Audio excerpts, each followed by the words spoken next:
தாய் தமிழ் உறவுகளுக்கு என் அன்பு வணக்கங்கள். தமிழகத்திலே நிதி அமைச்சராக திராவிட முன்னேற்றக் கழகத்தினுடைய அமைச்சரவையில் நிதி அமைச்சராக இருந்த பிடிஆர் பழனிவேல் தியாகராஜன் அவருடைய செல்போன் உரையாடல் புயலை கிளப்பியதே. அந்த பிரச்சனையை மூடி மறைத்து விட்டார்களே, அமுக்கி விட்டார்களே. மீண்டும் அதை மக்களுக்கு ஞாபகப்படுத்துகிறேன். திமுக ஆட்சிக்கு வந்த 2 ஆண்டுகளில் 30,000 கோடியை கொள்ளையடித்து ஊழல் செய்து அந்த பணத்தை எப்படி கையாள்வது, முதலீடு செய்வது எப்படி என்று திணறிக் கொண்டிருக்கிறார்கள் முதலமைச்சர் மகன் உதயநிதி ஸ்டாலினும் அவருடைய மருமகன் சபரீசனும் என்று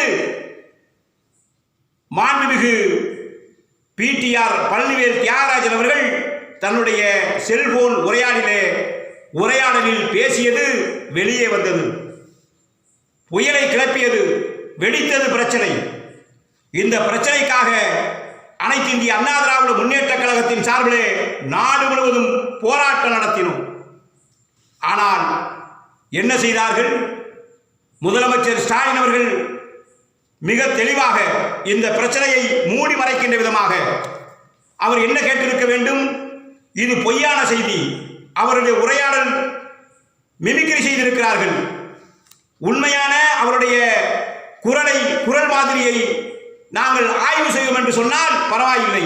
அதையெல்லாம் எடுத்து மாண்புமிகு பிடிஆர் பழனிவேல் தியாகராஜன் அவருடைய நிதியமைச்சர் பதவியை இறக்கிவிட்டு வேறொருவருக்கு, தங்கம் தென்னரசுக்கு அந்த பதவி வழங்கி இவரை அதிகாரமில்லாத தகவல் தொழில்நுட்பத்துறையுடைய அமைச்சராக கீழே இறக்கிவிட்டார்கள். இதுதான் திராவிட முன்னேற்றக் கழகத்தினுடைய ஆட்சியுடைய சாதனை. யாரும் குற்றம் சொல்லக்கூடாது, குறை சொல்லக்கூடாது, பேசுவோர் மீது நடவடிக்கை எடுப்பார்கள். ஆக ஒரு நேர்மையான, நியாயமான, ஏன் வெளிநாடுகளிலே பல்வேறு பெரிய நிறுவனங்களிலே பணியாற்றிய அனுபவமிக்க, அறிவு சார்ந்த, திறமை மிகுந்த மாண்புமிகு பிடிஆர் பழனிவேல் தியாகராஜனுடைய பிரச்சனைகளுக்கு இன்றும் தீர்வில்லை. தமிழ்நாட்டு மக்களே, கொள்ளையோ கொள்ளை என்று அடித்துக் கொண்டிருக்கிற இந்த விடியாத ஆட்சியாளர்கள் பேசுகிறார்கள், மீண்டும் ஆட்சிக்கு வருவார்களாம். 2.0 ஆம், ஊதிய மதிப்பு கொடுங்கள், அவர்களுக்கு தோல்வியை பரிசாக கொடுங்கள். சிந்திப்பீர். நன்றி, வணக்கம்.